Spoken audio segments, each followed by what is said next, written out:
Oi, tudo bem? Eu sou a Cristiane Zonzini, sou produtora executiva e trabalho há mais de 25 anos nas áreas da cultura. Já trabalhei com grandes grupos do Teatro Nacional, como o Teatro Oficina, o Grupo Parla-Patões e a Companhia La Mínima.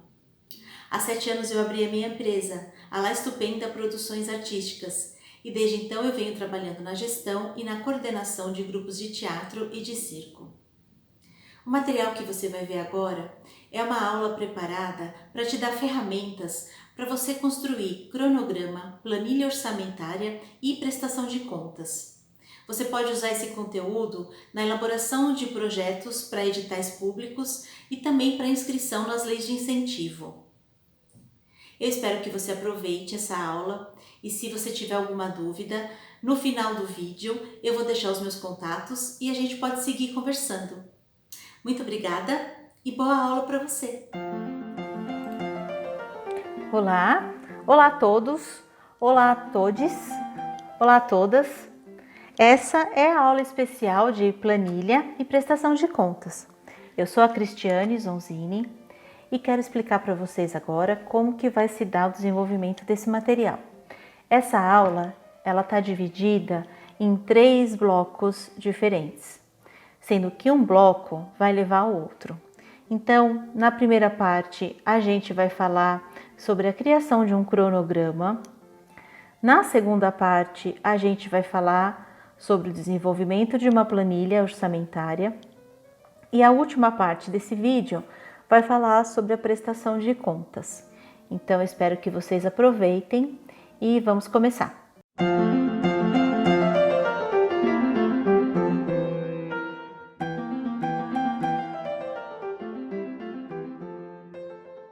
Para essa primeira parte do cronograma, é importante que vocês tenham em mente que para você fazer um orçamento equilibrado e coerente, é preciso primeiro entender as necessidades do projeto. Por isso que a gente faz um cronograma primeiro.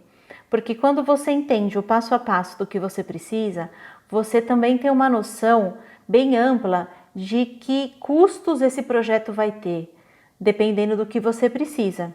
Então, você pode começar um projeto cultural, por exemplo, pelos textos, que é uma parte que a gente não vai falar. Mas, enfim, você pode começar fazendo objetivo, justificativa, o que mais um edital te pedir, ou o que é bem normal de solicitações nas leis de incentivo à cultura. E você pode começar pelos textos e depois você reler esses textos, tentando ali decupar do que você está falando, o que vai te gerar custos. Ou você faz o contrário, quando, por exemplo, você está fazendo um edital que já tem um valor fixo, já tem um teto para beneficiar os projetos que serão selecionados. Então, você pode primeiro começar pela planilha orçamentária para ver se o seu sonho, se o tamanho do seu projeto cabe no tamanho daquele dinheiro que vai ficar disponível. E aí você já escreve pensando nos possíveis ajustes que você tem que fazer para encaixar. E pode acontecer também de não encaixar. Então é sempre importante você saber se o tamanho do seu sonho é compatível com o edital que está disponível para inscrição. E aí, para a gente fazer esse cronograma, como é que você pode começar a entender quais são todas as noções que você precisa ter, quais são todos os assuntos que você precisa dominar para saber que custos o teu projeto está gerando? Então, geralmente, quando você responde todas essas perguntas, você já consegue levantar quase que automaticamente que custos que você vai ter no projeto. Então, a primeira coisa seria definir o que é o seu projeto. Ele é um espetáculo musical, ele é um espetáculo de teatro, ele é um show musical, ele é um espetáculo de circo, enfim, é uma exposição. Quando você define o que é, parece uma pergunta óbvia, mas como tem muita distinção entre uma coisa e outra, a primeira resposta que precisa ficar clara para você é o que é o seu projeto, como é que você vai desenvolver essa ideia desse seu espetáculo, por exemplo.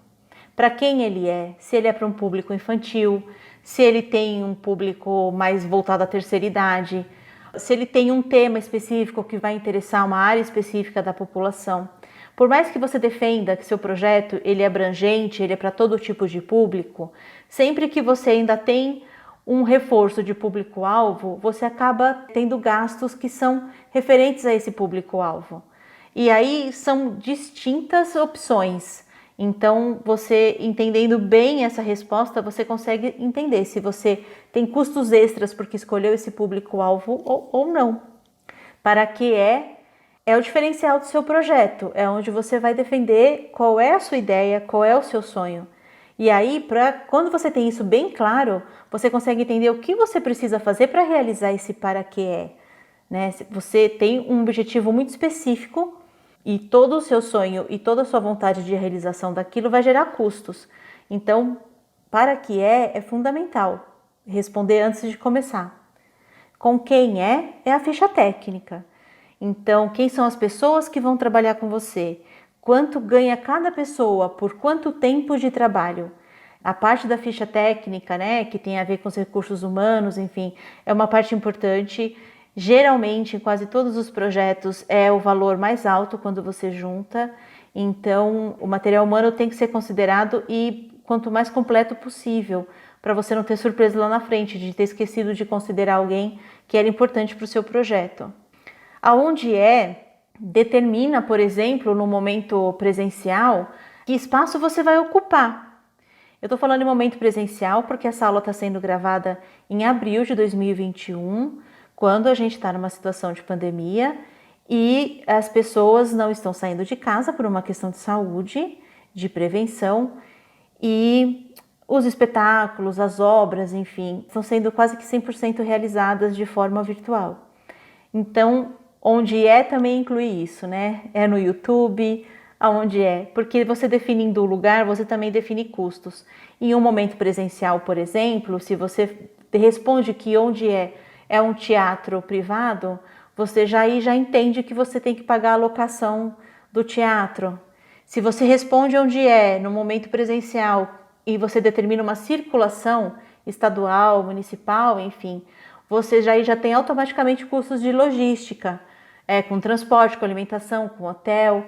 Então, essa resposta te leva a todos os custos que você vai ter que fazer para cumprir esse objetivo. E o quando também determina muita coisa.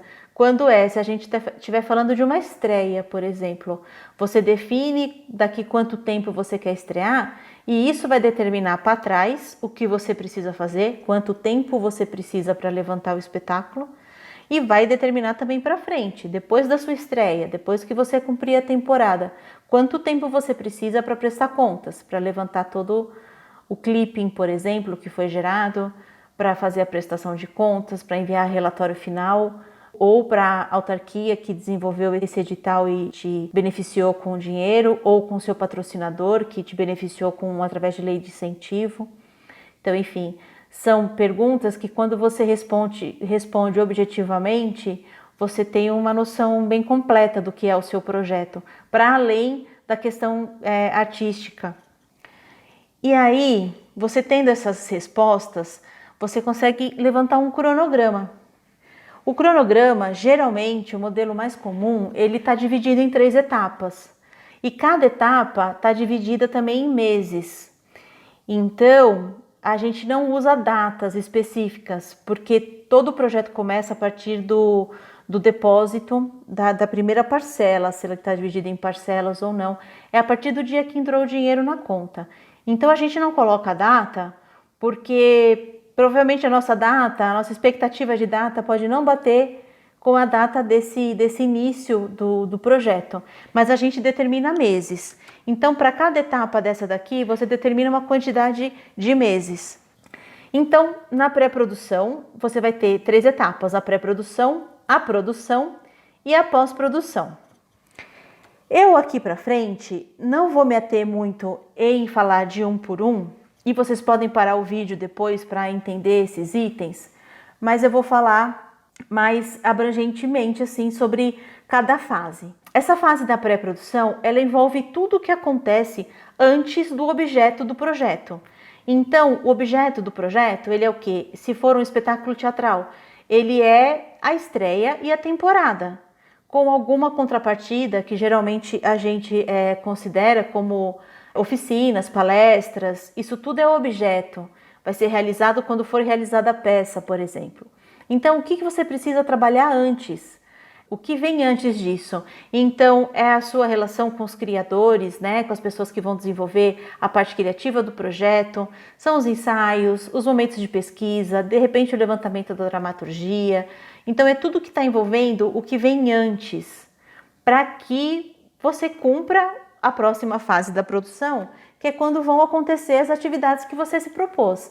Então, se é a temporada, é a quantidade de meses que você fica em cartaz, é a realização da contrapartida, são as questões de acessibilidade que vem junto com a temporada, enfim, todos esses itens, e isso tem também meses específicos. E no fim, a pós-produção é o que você vai fazer quando tudo acabar. Então, você eventualmente locou o material e vai ter que devolver, você tem que pensar em quanto tempo você vai fazer isso.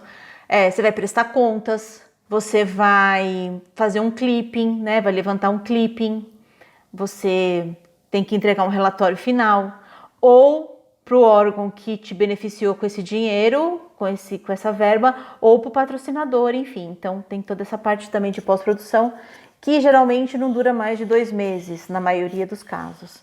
Então, gente, concluindo, assim que esse cronograma estiver completo, então você respondeu aquelas perguntas, você completou o cronograma detalhadamente com tudo que você espera fazer em cada fase. Quando você tem isso e você olha para ele e entende que tem uma certa coerência com o seu sonho, tem uma coerência com o seu objetivo principal, então você consegue fazer uma planilha orçamentária. A partir do cronograma, você consegue levantar custos para tudo que você elencou.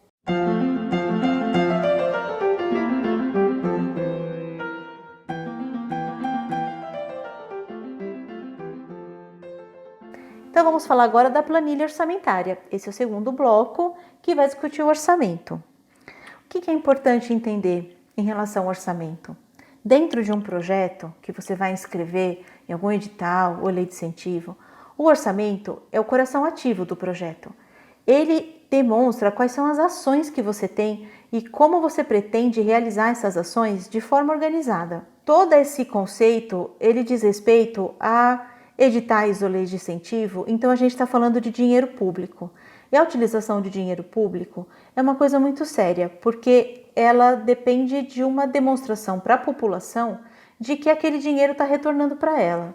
Por isso, um orçamento, ele tem que, acima de tudo, provar que você vai dar uma boa utilização para aquele dinheiro público. Então, a pessoa que está analisando o seu projeto como um todo, quando ela chega no orçamento, ela tem que entender que ele está equilibrado, que ele está coerente e que sim, você e sua equipe podem realizar esse projeto com profissionalismo, com competência. Por isso que o orçamento, ele tem que estar muito coerente, porque ali você vai mostrar que todos os seus sonhos, todas as suas ideias, elas são passíveis de ser realizadas. Então, é importante não negligenciar essa parte.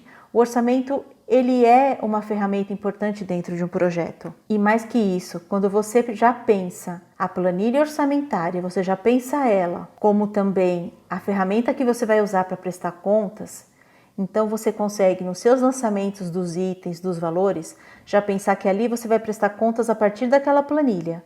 Então, tudo que você colocar nessa planilha tem que ser passível de comprovação fiscal. Todo o serviço que você colocar, por mais distinto que ele seja, tem que ser realizado por um profissional que possa te dar uma nota fiscal. Essa é a base de tudo. Outra coisa que é importante é que o orçamento ele tem que estar coerente com o cronograma. Então, muitas vezes você vai estar fazendo orçamento e você tem que voltar no cronograma para reler as ações que tem lá e entender se tudo que gerava custo naquele cronograma foi contemplado no seu orçamento. Para aí você ter, realmente, para você não ter surpresas lá na frente. Aqui vocês vão ter exemplos de itens do orçamento. Esses itens que estão elencados aqui são os mais comuns. Geralmente as planilhas, quando elas já são determinadas nos editais, elas contêm esses itens. E são itens que vocês podem se basear para complementar a planilha orçamentária. Então você vai ter a pré-produção, você vai ter um bloco na sua planilha, um bloco de itens de pré-produção, um bloco de itens de produção, um bloco de itens de divulgação E você vai ter um bloco de itens que vai corresponder um pouco à pós-produção, mas que a gente geralmente chama de custo administrativo, porque a pós-produção, quando você faz o cronograma, ela está envolvendo entregas. Então, na pós-produção, por exemplo, você tem entrega de relatório, entrega de prestação de contas. Isso você faz realmente no fim do projeto. Mas no orçamento não quer dizer que você só vai trabalhar esses itens no final do teu projeto. Porque, por exemplo, a prestação de contas você vai fazer praticamente diariamente. Todo lançamento que você fizer, todo pagamento que acontecer, o dinheiro que for tirado da conta, ela já tem que ser prestado contas na hora. Então, você não pode deixar, não é adequado deixar para fazer a prestação de contas no final do projeto. Porque lá no final você pode se dar conta que faltou uma nota, ou que uma nota foi paga de maneira equivocada, ou que não foi paga. E aí você não tem mais tempo de resolver, de ir atrás, de concluir, e você vai ter uma prestação de contas frágil. Então, por isso que a gente não coloca pós-produção no último item, porque a gente não pode confundir o momento da entrega com o momento da realização. Então, no custo administrativo, você pode colocar ali a quantidade de meses que o seu projeto vai demandar. Então, se o seu projeto, por exemplo, tem 3 meses de pré-produção, 3 meses de produção e 1 mês de prestação de contas, né, de pós-produção, você tem 7 meses de projeto.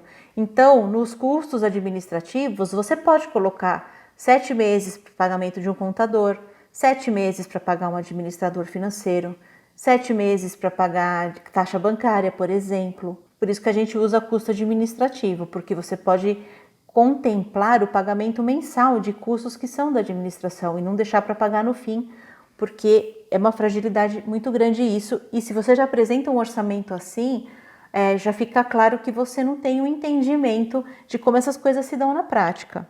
Aqui eu quero mostrar para vocês um modelo de planilha e já aviso que ela tem valores fictícios, que não tem nada a ver com o valor de mercado, ela é altamente ilustrativa. E aí a gente precisa entender que sempre que você está fazendo, no momento de fazer a planilha, você tem que se voltar mais de uma vez para o cronograma, para ver se você não esqueceu algum item que tem custo lá e para ver principalmente se os lançamentos que você está fazendo estão compatíveis com a quantidade de meses que você colocou no cronograma.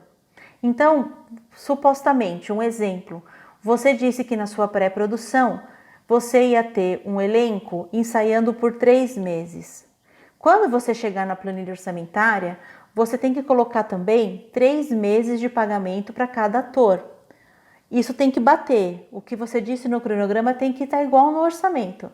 E você pode trocar um ou outro a qualquer momento, se for tudo para ficar mais adequado com o seu projeto, mas sempre tem que bater. Aqui na planilha orçamentária, esse é um bloco de pré-produção, é um exemplo. Esses valores todos eu coloquei para vocês poderem entender como é que é dividido, mas é claro que num projeto isso não existe. E é só para uma explicação das colunas. Então, a gente aqui vai dizer sobre as colunas. Então, a primeira coluna, ela vai ter a definição do que são os serviços ou os materiais que você vai precisar para o seu projeto. A segunda coluna é uma quantidade em relação ao que você descreveu. Depois você tem a unidade que vai querer deixar claro se você vai pagar, se é um profissional, se ele vai receber por mês, por dia, se é um cachê, se é um serviço, se é uma verba. Isso você que define com o que for mais coerente. A outra coluna é a quantidade da unidade. Então, você disse que vai ter uma pessoa que vai trabalhar por mês, aqui você vai dizer quantos meses ou quantos dias. Então, vamos lá no primeiro exemplo, um diretor. Então, nesse exemplo fictício, você vai ter um diretor. Então, tem a direção e a quantidade é um diretor. Você disse no seu projeto, por exemplo, que ele vai trabalhar por mês. Então, lá no seu cronograma tem os meses de ensaio e a atuação do diretor. Então, você vai determinar que é mês. A próxima coluna, ela quer saber a quantidade da unidade. Você disse que a unidade é mês, então quantos meses? Aqui você vai colocar a quantidade de meses que ele vai receber. Aí você vai ter o valor unitário, que é o valor por mês. E no valor total é o resultado da multiplicação da quantidade de diretores pela quantidade de mês que vai ser trabalhado pela quantidade da unidade. E aí você vai ter o valor total. Isso feito em todos os itens vai te gerar o valor da etapa. Isso é uma coisa muito particular, cada pessoa vai escolher o seu modelo. Eu gosto desse modelo, onde você tem uma coluna para o valor total de cada item e depois você tem uma coluna que ela vai determinar o valor total daquela etapa. Porque aí você tem o entendimento dos totais das etapas. E isso é importante na hora de você se organizar para fazer pagamentos, enfim, para desenvolver esse orçamento. Então, seguindo aqui são alguns itens comuns, na verdade, a espetáculos de artes cênicas. Então, vocês vão ter aqui a pré-produção, que vai, sim, ser bastante parecida com o cronograma. E aí, nas atividades que a gente elencou no cronograma, a gente vai elencar aqui os cachês para esses serviços ou as verbas para as manutenções ou para a compra de material, enfim, o que se aplicar ao seu projeto. Eu, novamente, não vou me ater aqui a item por item. Se vocês quiserem entender um por um, assim, vocês podem voltar aqui e, enfim, parar esse vídeo e fazer a leitura de todos os itens, que são também exemplos, tá? Não significam que eles se encerram aqui mesmo. Cada projeto vai ter a demanda de uma quantidade de itens e uma necessidade para sua própria produção. Aqui nos itens de produção, a mesma coisa, como eu já falei para vocês lá em cima no cronograma. Aqui a gente tem os itens de realização, de fato, do objeto. Os itens de divulgação é tudo que envolve a divulgação desse teu projeto. É importante que você dê uma atenção para os itens de divulgação. Muitos editais seguem a regra, não é uma regra que está determinada em algum lugar, mas enfim, a regra que a gente tem, por exemplo, na Lei Rouanet, é que neste bloco de divulgação seja utilizado até 20% do valor total do projeto. Isso é uma coisa que é utilizado, é comum pensar assim, não só na Lei Rouanet, que é realmente uma obrigação descrita na instrução normativa, mas nas outras onde isso não está claro, também é seguido a mesma condição. Então aqui a gente usa, em geral, 20% do valor do projeto. Para alguns projetos isso pode ser muito e não quer dizer que você não possa diminuir, você pode. Só que é muito importante dar atenção aqui, porque mesmo que seja uma instituição pública que vai te beneficiar com esse edital, com essa verba, ou principalmente quando é uma lei de incentivo em que você tem um patrocinador, é nesse local que eles vão prestar mais atenção. Porque aqui vai determinar tanto a visibilidade do seu projeto quanto a visibilidade da marca ou da instituição pública que repassou o dinheiro através de um edital. Então aqui é muito importante, porque aqui é que tanto a prefeitura, o estado, ou o governo, ou o patrocinador vai ser visto. É o lugar da parceria, é o lugar principal da parceria. Então é uma coisa que você tem que pensar com muito carinho, assim. Quais são o plano de mídia que você tem? Como você planeja fazer a mídia desse seu projeto? Para que isso contribua para que o seu projeto seja interessante. E aí aqui, ainda na questão da planilha orçamentária, a gente tem os itens que a gente pode gastar com despesa administrativa. E eu só vou levantar aqui uma questão importante para a contabilidade, por exemplo. Quando você é proponente, tem uma empresa, enfim, se você está aqui seguindo essa aula e você já tem uma pessoa jurídica, né? Você sabe que tem a necessidade de um contador. E às vezes o próprio contador que você tem para a sua empresa, ele também dá conta das orientações para um projeto específico. Mas se você que está ouvindo aqui tem uma MEI ou você é uma pessoa física, você não tem uma relação direta mensal com o contador, é importante você saber que assim que você ganha um projeto, você precisa do acompanhamento de um contador. Porque você vai começar a fazer pagamentos. Então, um contador vai te explicar de que forma que você tem que fazer esse pedido de pagamento, como você recebe uma nota fiscal, como é que você faz o pagamento, como é que você apresenta a prestação de contas. Então, assim, começou um projeto, tem que ter um contador do seu lado acompanhando a realização desse projeto, para você fazer uma prestação de contas coerente depois. Outros itens vão seguir nesse mesmo sentido, assim, da necessidade e da importância. Por exemplo, eu vou destacar também aqui a assessoria jurídica, porque ela sempre aparece nos orçamentos e para mim ela é uma questão de segurança. Porque dependendo do tamanho do seu projeto, você vai precisar fazer contrato, por exemplo, com todas as pessoas que você vai trabalhar. Ou mesmo um projeto pequeno, você pode ter esse interesse em ter um contrato com as pessoas que você vai trabalhar. Então, no mínimo para isso, você vai precisar de um advogado. Esse advogado, ele não vai trabalhar mensalmente, por exemplo, mas você pode separar uma verba para que ele faça os contratos para você, para o seu projeto e, eventualmente, para decidir alguma questão jurídica que você não saiba como lidar. Os outros itens, eles são variáveis, você pode ter ou você pode não ter, dependendo do seu projeto. Então, aqui a gente encerrou mais um bloco, vamos passar para o próximo.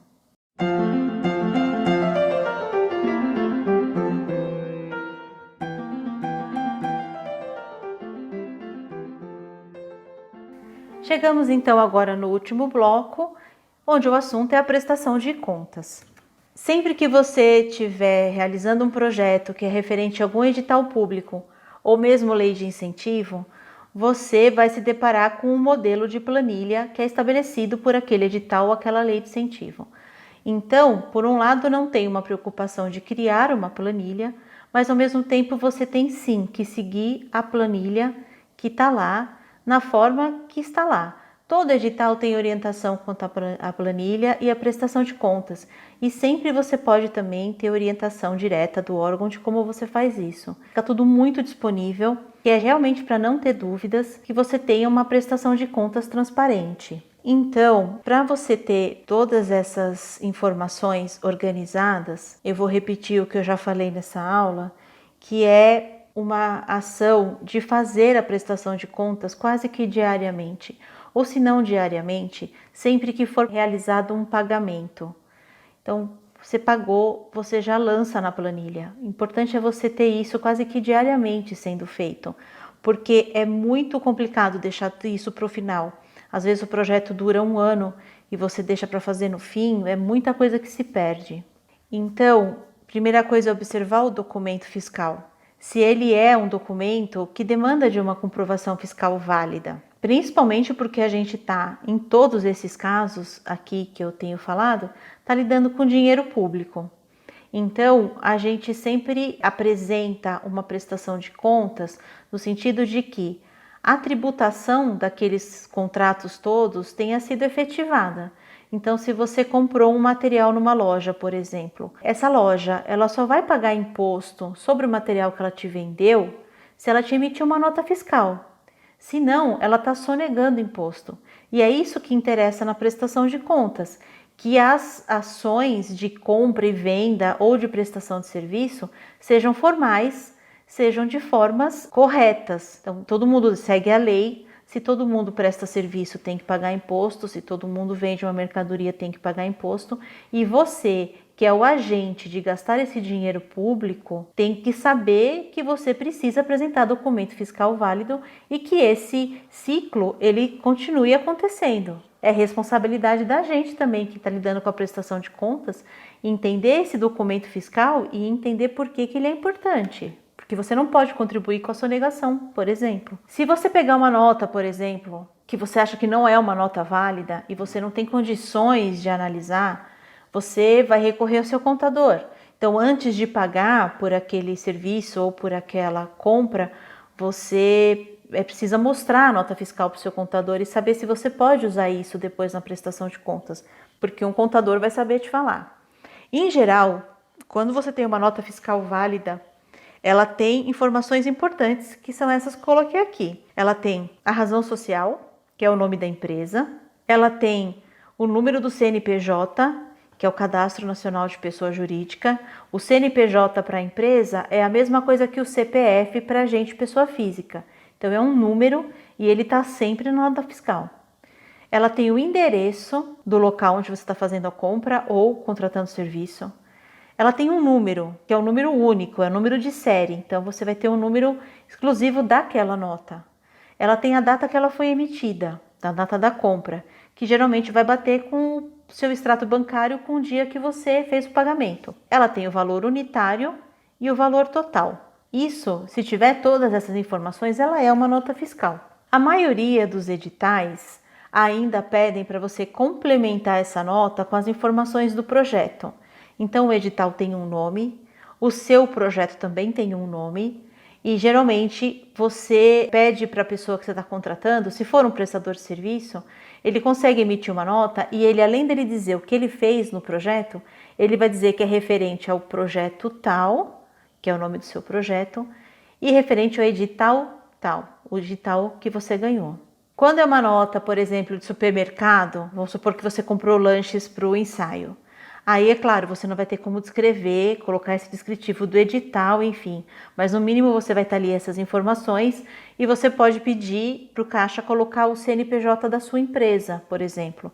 É uma informação a mais que liga a sua empresa que recebeu esse dinheiro àquela despesa. Bom, informações importantes. As últimas prestações de contas de edital, elas têm se transformado, migrado para a versão online de tudo.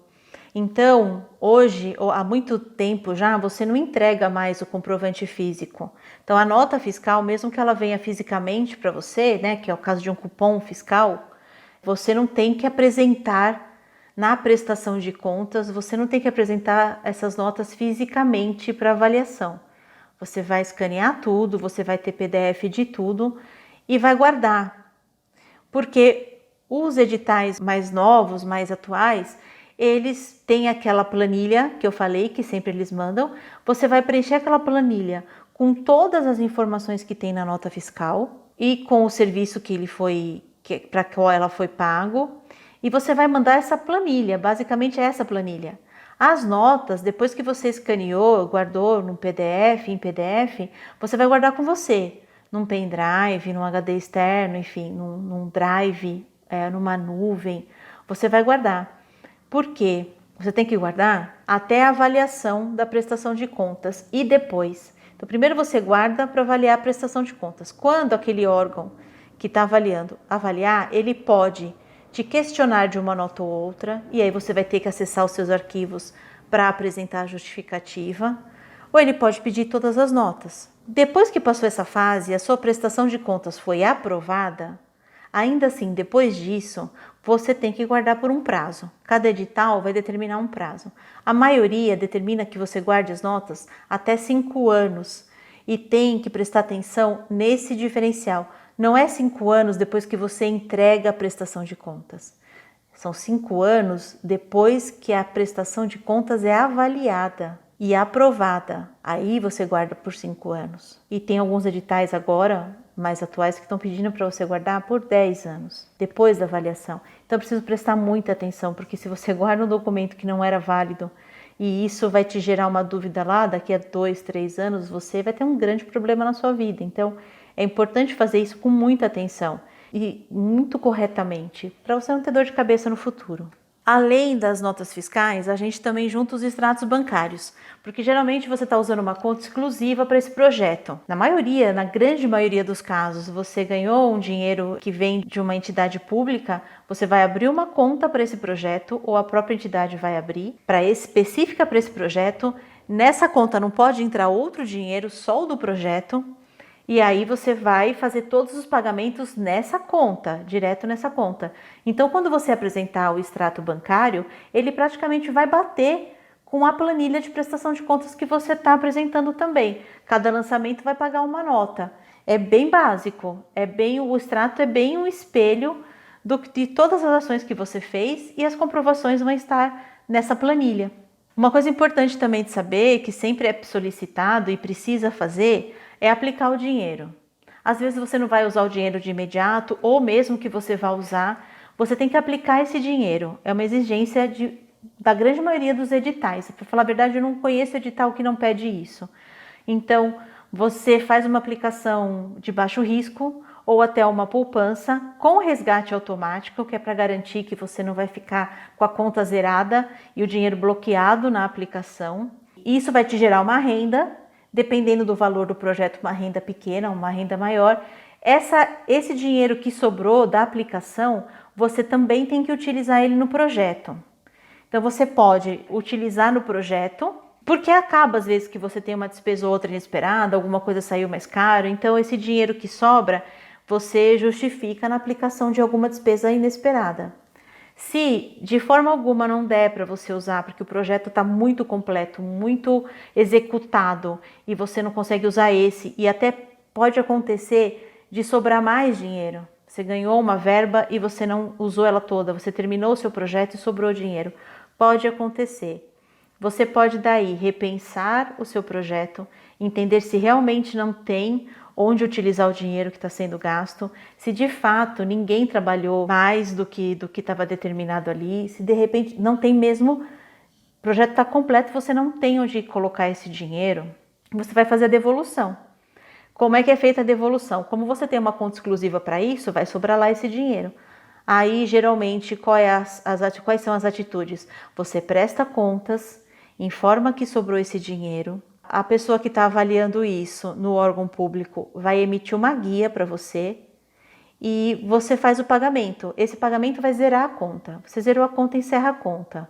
Porque também se você deixa uma conta que você não vai usar para nenhum outro projeto, não vai usar para você não encerra, pode acontecer dela continuar gerando tarifas. Então é importante que quando você termine o projeto, você devolva o dinheiro que eventualmente esteja lá, né? Paga a guia como a última coisa que você tem para fazer, paga essa guia com o saldo do projeto e encerra a conta. Esse saldo, ele vai para um fundo. Geralmente ele vai para um fundo. No governo do estado tem esse fundo, todas as instâncias têm. E ele fica num fundo. Algumas secretarias de cultura, enfim, fazendas, tem uma destinação para esse fundo. Ele pode virar um edital específico para utilizar esse fundo, enfim, pode virar um projeto que vai devolver a população em forma de atividades culturais. Esse fundo às vezes se usa, às vezes não, mas ele existe e ele geralmente está lá. Na Lei Rouanet tem uma quantia bastante expressiva, que é o Fundo Nacional de Cultura, o FNC.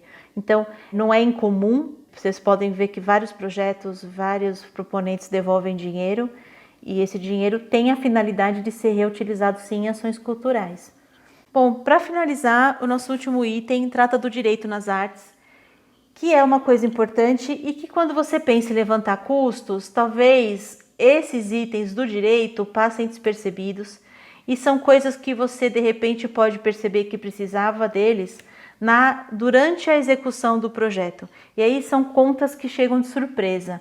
Por isso que eu levantei aqui, porque é bastante comum isso aqui passar despercebido quando você está fazendo um projeto, quando você está colocando ele no papel e na hora de realizar você percebe que você tinha custos e não sabia. Então, um dos custos, por exemplo, se refere à autoria dos textos. Então, pode ser um texto nacional ou um texto internacional. No caso específico de dramaturgia, você tem aqui um órgão nacional, que é a SBAT, e você também tem a Abramos, são dois órgãos que trabalham nessa questão dos direitos autorais.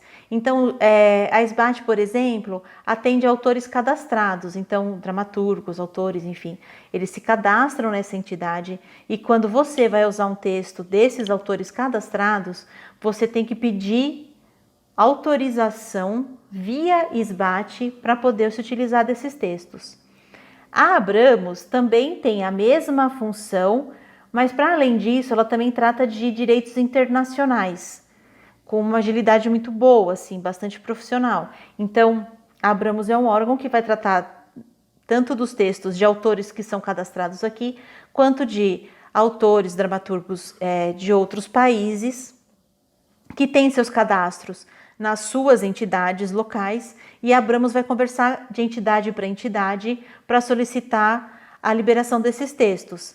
Claro que num trabalho no meio desse caminho tem os custos, os autores vão falar quanto eles cobram, e aí você vai dizer se você vai pagar ou se você vai escolher um outro texto, por exemplo.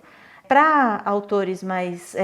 às vezes você tem um grupo de teatro, por exemplo, onde o autor já faz parte do grupo. E aí pode acontecer também da pessoa escrever o texto e abrir mão no primeiro momento e receber depois por porcentagem. Então aí é um caso que você não tem custo. Mas os exemplos aqui são de quando você tem custo, né? Quando é que nessa situação de autores que precisam de liberação, quando é que você não paga? Quando já passou mais de 70 anos da morte daquele autor. Então, se é um autor do século passado, enfim, já passou mais, né? Ou passou esses 70 anos da morte, já cai em domínio público, que a gente chama. E o domínio público você pode usar sem pedir autorização. Daí, um outro assunto é o ECAD, que é em relação à trilha sonora. Aqui você tem várias formas, né, de realizar a trilha sonora de um espetáculo de artes cênicas em geral. Você pode ter um compositor que vai fazer a trilha exclusiva para o seu trabalho, e aí você pode sim acertar os valores diretamente com ele. Mas esse compositor, ele pode também estar filiado a alguma entidade de direito autoral e ele pode registrar essas músicas que ele criou para você, ele pode registrar lá e aí essa entidade vai ser responsável por receber um valor a cada vez que você apresentar seu espetáculo. O ECAD está aí para regular isso e regular, inclusive, se você vai, por exemplo, contrata um sonoplasta que vai escolher música que já existe, músicas conhecidas já, que são obviamente registradas. Então essas músicas têm um custo para ser executada. Então a ECAD também vai ter esse controle, vai pedir para você um roteiro, a minutagem dessas músicas, a relação que elas têm com o tempo de espetáculo e vai fazer a cobrança a partir de um cálculo bastante complexo, que valia uma aula só para explicar o ECAD, como ele funciona, mas enfim, é importante saber, quando você vai colocar uma trilha no espetáculo, é importante assim, resumidamente, você entender quem é que você está contratando e como é que é feita essa atividade até onde ela pode gerar custos para você. Os direitos de imagem ou licenciamento, agora no caso das obras de audiovisual, são uma coisa muito comum no audiovisual, na televisão, por exemplo, né? Todo mundo que faz o trabalho audiovisual tem o direito de imagem garantido e pode cobrar por isso, né? Você pode cobrar para aparecer num vídeo. Então, isso tudo veio agora com essa questão dessa migração, né, que a gente tem feito das artes cênicas para todo o audiovisual.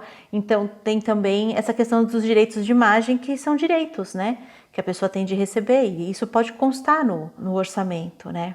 E aí a gente tem uma coisa muito específica do circo, mas que também se aplica a casos de cenários complexos, quando a gente fala da regulação da atividade em altura.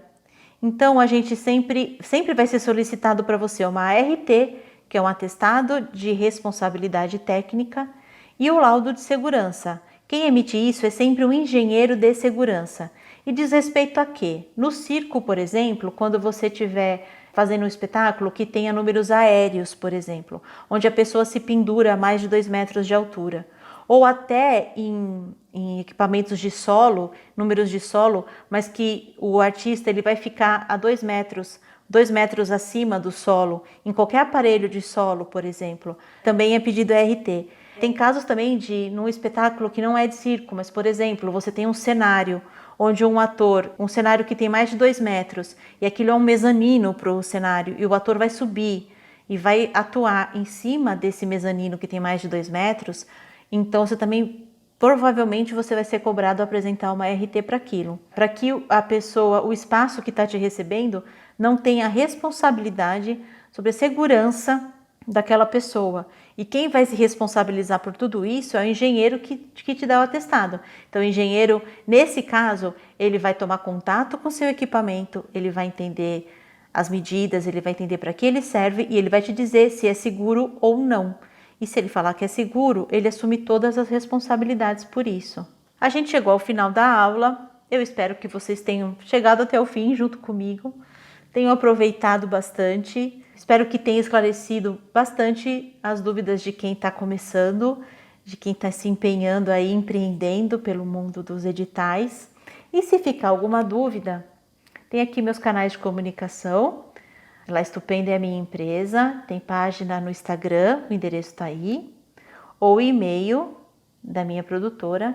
Se alguém quiser, pode escrever, pergunta a sua dúvida, eu vou ter muito prazer em responder e manter o contato com vocês, tá bom? Muito obrigada! Esse vídeo ele foi desenvolvido através dos recursos do edital PROAC Expresso Lei Aldir Blanc 42 de 2020. É o projeto Aula Especial, Orçamento e Prestação de Contas. Eu queria agradecer ao Governo do Estado, ao PROAC Lab e principalmente a todo o esforço da classe artística para fazer valer a Lei Aldir Blanc, que foi emergencial e fundamental para a classe nesse momento. Obrigada a todos vocês.